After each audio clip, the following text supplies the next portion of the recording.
Mohali face 9 industrial area विखे भगवान परशुराम मंदिर ਅਤੇ ਧਰਮਸ਼ਾਲਾ ਵਿਖੇ ਅੱਜ ਭਗਵਾਨ ਪਰਸ਼ੂਰਾਮ ਜੀ ਦਾ ਜਨਮ ਉਤਸਵ ਬੜੇ ਹੀ ਧੂਮਧਾਮ ਨਾਲ ਮਨਾਇਆ ਗਿਆ। ਇਸ ਮੌਕੇ ਦੇ ਉੱਤੇ ਉੱਗੇ ਸਮਾਜ ਸੇਵਿਕਾ ਅਤੇ ਅਮੇ ਫਾਊਂਡੇਸ਼ਨ ਦੇ ਸੰਸਥਾਪਕ ਮੈਮ ਅਬਾ ਬੰਸਲ ਮੁੱਖ ਮਹਿਮਾਨ ਵਜੋਂ ਪਹੁੰਚੇ ਅਤੇ ਨਾਲ ਹੀ ਕਥਾਵਾਚਕ ਗਣੇਸ਼ ਸ਼ਾਸਤਰੀ ਜੀ ਵੱਲੋਂ ਭਗਵਾਨ ਪਰਸ਼ੂਰਾਮ ਜੀ ਦੀ ਜੀਵਨ ਬਾਰੇ ਕਥਾ ਸੁਣਾਈ ਗਈ।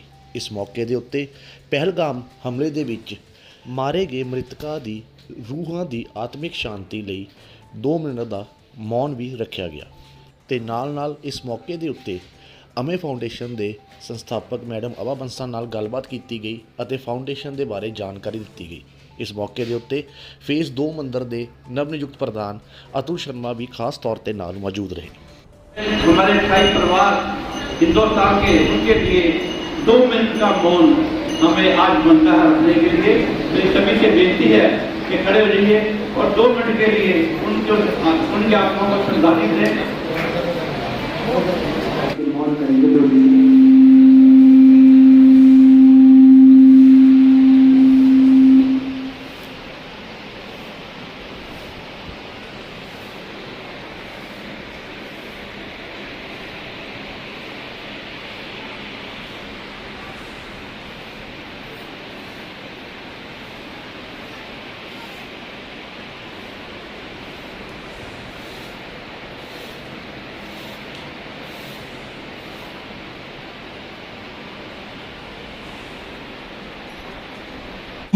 नमस्कार जी। सबसे पहले आपके मीडिया वालों को और मोहाली के सभी निवासियों को और भारतवर्ष के सभी निवासियों को आज परशुराम जन्मोत्सव की बहुत बहुत बधाई। स्पेशली मैं ब्राह्मण समाज को आज के दिवस की बहुत बहुत हार्दिक बधाई देना चाहती हूँ। जो आज का हमारा ये महोत्सव है, ये भगवान परशुराम के जन्म के दिवस में हर जगह बड़ी ही धूमधाम से मनाया जा रहा है और उसी रीत को कायम रखते हुए आज हमारे इस परशुराम मंदिर में भी इस महोत्सव को बड़ी धूमधाम से मनाया गया। मैम, एक सनातनी बेटी होने के कारण अगर आप समाज को पहलगाम की घटना को लेकर अगर देखा जाए तो क्या संदेश देना चाहोगे सनातनियों को खासकर? देखिए, सनातनी मैं हूँ, मैं हिंदू हूँ, मैं सनातनी हूँ, मैं भारतीय हूँ। जो पहलगाम की घटना हुई बहुत दुखदाई घटना है। कत्लेआम किया गया, शरेआम लोगों को खड़ा करके गोलियों से भून दिया गया।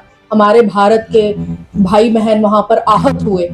ये घटना जो है ये भूलने लायक नहीं है। हालांकि ऐसी बहुत सारी घटनाएं इतिहास में हुई हैं, लेकिन ये जो घटना थी ये अपने आप में एक ऐसी घटना थी जिससे पूरे भारतीय समाज में नफरत फैलाने का जो था संदेश, वो आतंकवाद जो था वो देना चाहता था। पाकिस्तान भारत में ऐसा संदेश देना चाहता था और वो कहीं ना कहीं वो होता नजर आ रहा है, क्योंकि जो हमारे भारत के लोग हैं वो आपसी टकराव करना शुरू हो चुके हैं।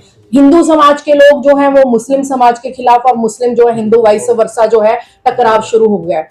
तो मैं आपके चैनल के माध्यम से सभी भारतवासियों को ये संदेश देना चाहूंगी कि आपस में लड़ना मरना छोड़िए, क्योंकि विदेशी ताकतों का प्रयास ही यही है कि डिवाइड एंड रूल की नीतियों पे चल रहे हैं। वो चाहते हैं, क्योंकि वो लोग, हम भारत इतना बड़ा साम्राज्य है, भारत को वो वैसे अपनी ताकत से खत्म नहीं कर सकते, तो उन्होंने एक नीति अपना ली डिवाइड एंड रूल कि इनके अपने खुद ही धर्मों और जातियों में डिवाइड करके मार दो।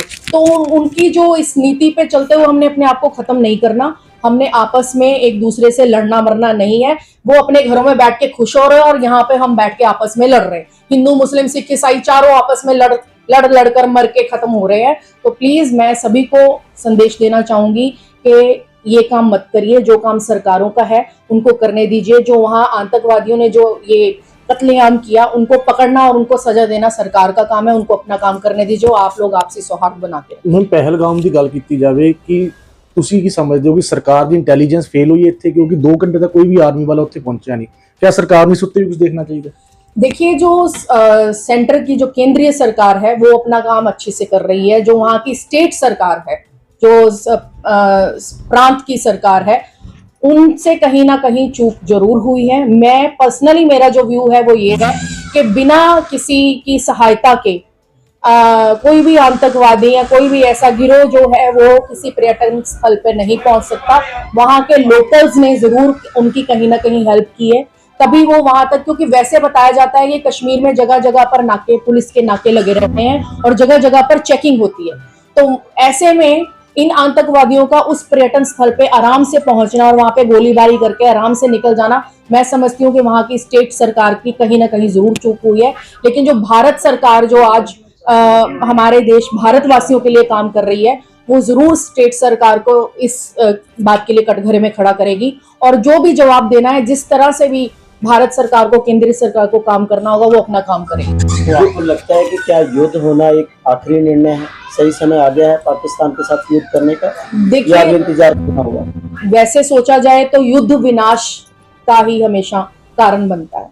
तो युद्ध अगर होगा तो डेफिनेटली बहुत बड़ा हमारे देश को नुकसान भी होगा, जान माल का नुकसान हो सकता है। हम जो पंजाब स्टेट है, ये बिल्कुल बॉर्डर स्टेट है, तो हम लोगों को सबसे पहले इफेक्ट होगा। तो देखिए, युद्ध के समर्थन में तो मैं नहीं हूं, लेकिन हमारी सरकार ने अगर सोचा है कि वो युद्ध की नीति अपनाना चाहेगी, या जैसे अभी जो इन्होंने सिंधु नदी के पानी बंद करके उनको सबक सिखाने का जो निर्णय लिया है, मैं उसका समर्थन करती हूँ। फैसले का आप समर्थन करते हो जो सेंट्रल गवर्नमेंट ने 5 जी उसमें जी उन सभी फैसलों का मैं समर्थन करती हूँ। सबसे उसमें इफेक्टिव जो है वो सिंधु नदी के जल की जो संधि है, उस पे जो हमारी भारत सरकार काम कर रही है, और बाकी जो वीजाज रद्द किए हैं इन्होंने, और जितनी भी नीतियों पे भारत सरकार ने निर्णय लिए, जो 5 निर्णय आप कह रहे हो, मैं उनका समर्थन करती हूँ। बाकी ये बड़े बड़े फैसले हमें सरकारों पर छोड़ देने चाहिए। मेरा सिर्फ सभी के लिए संदेश ये है कि हम लोग आपसी सौहार्द बना के रखें। एक दूसरे को मारकाट करने से हम लोग इस तरह की घटनाओं को बंद नहीं कर पाएंगे। सौहार्द बना के हम लोग जरूर बंद कर सकते। मैं तो समाज सेवी हैगे हो, ਜੇ ਆਪਾਂ ਗੱਲ ਕਰੀਏ ਵੀਜ਼ਾ ਰੱਦ ਦੀ, ਕੁਝ ਮੈਡੀਕਲ ਵੀਜ਼ਾ ਵੀ ਰੱਦ ਹੋਏ ਨੇ। क्या ਐਜ਼ ਸਮਾਜ ਸੇਵੀ ਤੁਹਾਨੂੰ ਲੱਗਦਾ ਕਿ ਮੈਡੀਕਲ ਵੀਜ਼ੇ ਵੀ ਰੱਦ ਕਰ ਦੇਣੇ ਚਾਹੀਦੇ ਸੀ? नहीं, क्योंकि देखिए किस प्रॉब्लम च होंगे वो पेशेंट्स ਜਿਹੜੇ ਉੱਥੋਂ ਆਉਂਦੇ ਨੇ, ਉਹਨਾਂ ਦੇ ਵੀਜ਼ੇ ਰੱਦ ਕਰ ਵਾਪसी भेजा जा रहा है। देखिए, जब ऐसी घटनाएं होती हैं तो उसका एक वास्ट इफेक्ट होता है। उसमें फिर हम एक इंडिविजुअल का कोई मेडिकल वीजा या एक इंडिविजुअल का कोई पर्सनल या मैरिटल वीजा, ऐसा कुछ इंडिविजुअल्स के ऊपर बेस्ड हम लोग चीजें नहीं सोच सकते, क्योंकि जो भारत सरकार ने निर्णय लिया है वो भारत के पक्ष में लिया। भारत 150 करोड़ 140 करोड़ भारतवासियों के पक्ष में लिया है। उसमें अगर 10, 20, 50 लोगों का मेडिकल वीजा रद्द भी हो गए तो उसको हमें बिल्कुल दरकिनार करना चाहिए, उसके बारे में नहीं सोचना चाहिए, क्योंकि एक बड़ा समूह है जो भारत का बड़ा साम्राज्य है। तो हमें we should think on a large basis. Ma'am ਤੁਸੀਂ ਐਜ਼ ਸਮਾਜ ਸੇਵੀ ਇੱਕ फाउंडेशन भी स्टार्ट की है, उस पर थोड़ी जानकारी दोगे? फाउंडेशन का नाम की है, क्या क्या काम करती है? हाँ जी, अमेय फाउंडेशन के नाम से हम लोगों ने महिलाओं के सशक्तिकरण के लिए संस्था का निर्माण किया है, जिसमें कि अभी तक हमारे साथ 700-800 लेडीज जो हैं वो एज ए मेंबर के तौर पर जुड़ चुकी हैं, और हमने अपनी कार्यकारिणी कमेटी का भी निर्माण कर लिया है, जिसमें कि 120 लेडीज को हमने जो है वो पद, जो पोस्ट हैं वो दी हैं, president, vice president and so on. और जो हमारी ये संस्था है, ये जो मोहाली की हमारी सभी बहनें हैं उनके लिए और महिला सशक्तिकरण के क्षेत्र में काम करेगी। और अभी हमने काफ़ी सामाजिक कार्य हमने अपनी अमेय फाउंडेशन के बैनर में करे हैं, और आने वाले समय में अभी हाल ही में हम लोग मोहाली के सभी सरकारी स्कूल्स में जो है वो स्टेशनरी डिस्ट्रीब्यूशन का काम करने जा रहे हैं, और हमारी संस्था की महिलाएं मिलकर ये वाला कार्य जो है सामाजिक कार्य वो करें। आपने कहा कि मोहाली शहर के जितने भी स्कूल हैं उनमें से एक क्लास को अडॉप्ट किया जाएगा, वो क्या कांसेप्ट है उसका? वो देखिए, ऐसा है कि क्योंकि हर एक स्कूल की हर कक्षा को तो हम अभी देख नहीं पाएंगे, तो इसलिए हर स्कूल की जो पहली, जैसे कि सीनियर सेकेंडरी है या सेकेंडरी है या एलिमेंट्री स्कूल है, उसकी कोई एक कक्षा अडॉप्ट करके वहाँ के जो बच्चे हैं, जो वीकर सेक्शन के बच्चे हैं, उनको हम स्टेशनरी, स्कूल बैग, जो उनके शूज वगैरह है, ऐसी चीजें उनको प्रोवाइड करवाएंगे, ताकि कम से कम हम कुछ घरों तक जो है अपनी सपोर्ट पहुंचा सकें। मैम जिद्दां तुहाडी फाउंडेशन है वुमेन्स वास्ते काम कर रही है, ਜਿਹੜੀ ਵੂਮਨਸ ਕੋਈ ਡੋਮੈਸਟਿਕ ਵਾਇਲੈਂਸ ਤੋਂ ਪੀੜਿਤ ਹੈ ਜਾਂ ਕੋਈ ਰੇਪ ਪੀੜਿਤ ਨੇ, ਉਹ ਡਿਮੋਰਲਾਈਜ਼ ਹੋ ਜਾਂਦੀ ਹੈ, ਉਹਨਾਂ ਵਾਸਤੇ ਕੋਈ ਕਾਉਂਸਲਿੰਗ ਸੈਸ਼ਨਸ ਵੀ ਆਪਣੇ ਵੱਲੋਂ ਰੱਖੇ जाएंगे? हाँ जी बिल्कुल, हमने डिफरेंट विंग्स क्रिएट कर दिए हैं। डोमेस्टिक वायलेंस का विंग है, वेलबींग का अलग से है, मेडिकल का अलग से है, और ये 5-6 तरह के विंग्स जो हैं हमने अपनी संस्था में क्रिएट किए हैं। मोटिवेशनल जो कोई इस तरह का विंग हो, उनको जो मोटिवेट कर सकें, जो हमने कुछ विंग्स क्रिएट किए हैं जिसमें हम उनको एजुकेशन प्रोवाइड करेंगे, जो हम लेडीज को उनके अपस्किल करने के लिए, उनकी वर्किंग स्किल्स को बढ़ाने के लिए हम उनको एजुकेट करेंगे। उसमें कंप्यूटर एजुकेशन, कुकिंग, स्टिचिंग और ऐसी जो बहुत सी डिफरेंट तरह के जो एजुकेशन है हम उनको देंगे, ताकि जो जो अफेक्टेड वुमेन है वो अपने पैरों पे खड़ी हो सकें और अपने परिवार का खुद वहन कर सकें। मैं वही कह रहा कि जिस तरह ਅਫੈਕਟਡ ਜਿਹੜੀ ਵੂਮਨਸ ਨੇ ਉਹਨਾਂ ਨੂੰ ਮੋਟੀਵੇਟ ਕਰਨ ਲਈ ਕਈ ਵਾਰ ਉਹ ਡਿਸਕਰੇਜ ਹੋ ਜਾਂਦੀਆਂ, ਡਿਮੋਰਲਾਈਜ਼ ਹੋ ਜਾਂਦੀਆਂ, ਉਹਨਾਂ ਜੋ ਹਾਦਸੇ ਹੋਏ ਹੁੰਦੇ ਨੇ ਉਹਨਾਂ ਨੂੰ ਮੋਟੀਵੇਟ ਕਰਨ ਲਈ ਕੋਈ ਟੀਮ ਵਗੈਰਾ ਗਠਿਤ ਕਰੋਗੇ ਤੁਸੀਂ? हाँ, जो हमारे जो मेन विंग है उसमें जो हमारी टीम है वो उनके लिए काउंसलिंग सेशंस जो है वो खोलेगी, और जितनी भी महिलाओं का भला हो सके, जितनी भी महिलाओं को सपोर्ट दी जा सके, वो हमारा 70 में ऑफिस बनकर तैयार होने वाला है बहुत जल्द, तो वहाँ पे हम अपने सेंटर्स खोलेंगे। ਤੇ ਮੈਮ ਇਸ ਵੇਲੇ ਪ੍ਰਾਇਮਰੀ ਜੁੜਨਾ ਹੋਵੇ ਸੰਸਥਾ ਨਾਲ ਕਿਸ ਤਰ੍ਹਾਂ ਜੁੜ ਸਕਦੇ ਤੁਹਾਡੇ ਨਾਲ? अभी तो जी जो मेरा अभी एग्जिस्टिंग ऑफिस है I60 सेक्टर 83 मोहाली, वहाँ से ही मैं ऑपरेट कर रही हूँ, तो जल्दी ही बिल्डिंग सेक्टर 70 में खड़ी हो जाएगी 190-191 नंबर प्लॉट में, वहाँ से फिर हम अपना ऑफिस ऑपरेट करेंगे। सबसे पहले आप न्यूज़ चैनल का बहुत बहुत धन्यवाद, और आप बधाई के पात्र हैं जो हमारे सनातन संस्कृति का इस प्रकार प्रचार प्रसार कर रहे हैं। आज बहुत अच्छा दिन है।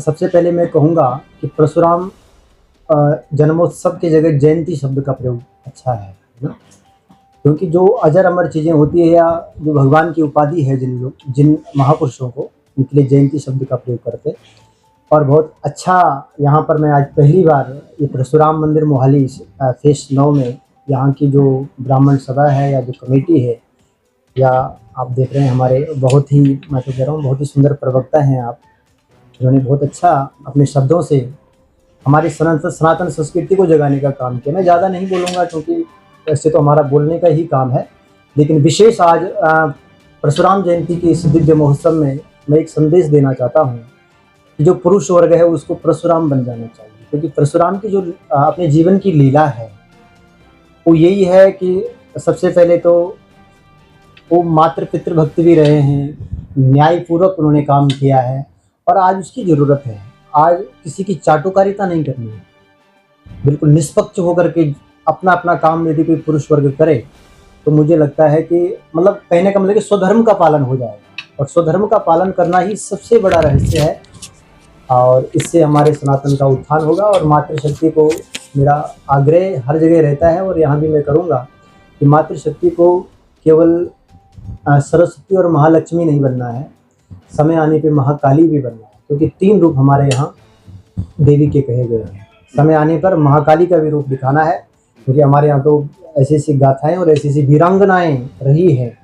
और ऐसे समय में आजकल आप देख रहे हैं कि जो पहलगांव में आप बिल्कुल डेली का चर्चा है, और हम लोग कितना बोले हैं, सब बोल बोल के हम भी जहाँ भी जाते हैं बोलते रहते हैं, लेकिन ये हमारी तरफ से स्पष्ट संदेश है कि सनातन को जो आंख दिखाएगा उसका विनाश अवश्य होगा। और हमें पूर्ण विश्वास है, अपने अपने अपने भगवान पे, अपने आराध्य पे पूरा भरोसा है कि समय आने पर जिन्होंने भी ये दुष्कृत्य किया है, और दुष्कृत्य किया गया, मेरे मन में तो एक ही चीज़ आता है कि भाई लोग कह रहे हैं कि इसका आतंकवाद का कोई धर्म नहीं होता, लेकिन एक दिन मैंने कह दिया, मेरा आतंकवाद का धर्म पाकिस्तान है, मेरे मुँह से ऐसे ही निकल गया है ना, क्योंकि वहीं से ये सब चीज़ें निकल रही है। तो और लेकिन जो भी है इसका एक दिन भगवान की कृपा से, हमें अपने भगवान पे भरोसा है, ये सब अच्छा होगा, लेकिन उसके लिए हम सबको जागरूक रहना पड़ेगा। आज भी यहाँ पर बहुत ही बड़े बड़े महानुभाव यहाँ पे आए हैं विशेष अतिथि के रूप में, या जो यहाँ के जो सलाहकार हैं पूरे मंदिर के, तो काफ़ी अच्छा प्रोग्राम यहाँ पे आज हुआ, दिव्य भंडारा भी है, और सब आनंद के साथ इस समय आ रहे हैं। बिल्कुल गुरुजी, जिस तरह के आपके साथ मैडम बैठे हैं, समाज सेविका हैं श्रीमती आभा बंसल जी, इन्होंने मंच से एक चीज़ कहा था कि बहुत ऐसी पहलगामों के ऊपर बहुत सारे ऐसे मुद्दे बोले, आप भी सुन रहे थे गद्दी से बैठकर, उसमें आप कितना सहमत है? मैं उनकी बात से क्या देखते हैं? नहीं, आभा बंसल जी की बात को सुन करके हम बड़े गदगद हैं, और मैं तो ऐसे प्रवक्ताओं की बड़ी आवश्यकता है आज, जैसे खुल करके बोलने वाली। और जैसे अभी थोड़ी देर पहले भी कह रहे थे कि नारी शक्ति का तो बड़ा महत्वपूर्ण रोल है, अगर नारी नहीं है तो फिर तो कुछ भी नहीं है, सृष्टि तो यहीं से प्रारंभ है। तो आपके वक्तव्य से, और इन्होंने एक प्रश्न किया कि भाई किस चीज़ के लिए जाने जाते हैं, तो न्याय के लिए। उन्होंने अन्याय नहीं दे सकते परशुराम जी को, अन्याय के लिए लड़े हैं और न्याय को चाहने वाले हैं, ठीक है। तो जो भी इन्होंने वहाँ से बात करी है, मुझे तो बड़ा अच्छा लगा है। और आपको लगता है कि पहलगाम में जो घटना घटी है उसकी भरपाई अगर भारत करता है तो किस तरीके से होनी चाहिए, उसका हिसाब किताब कैसे होगा? देखो जी, ऐसा है कि सरकारें तो अपनी तरफ से और ऐसा ही वर्तमान में ऐसा बोलने में हमें कोई संदेह नहीं कि सरकार वर्तमान में बहुत अच्छी है हमारी, और हमें उन पर भरोसा करना चाहिए। और इस बार तो हमारे जो प्रधानमंत्री जी है, मुझे लगता है ऐसे खुल करके कभी उन्होंने नहीं बोला, पहली बार उन्होंने इतना खुल करके बोला है। मुझे भरोसा है कि कुछ बड़ा होने वाला है और होना भी चाहिए, क्योंकि इनको ऐसे ही जवाब मिलना चाहिए, ज़रूर होगा।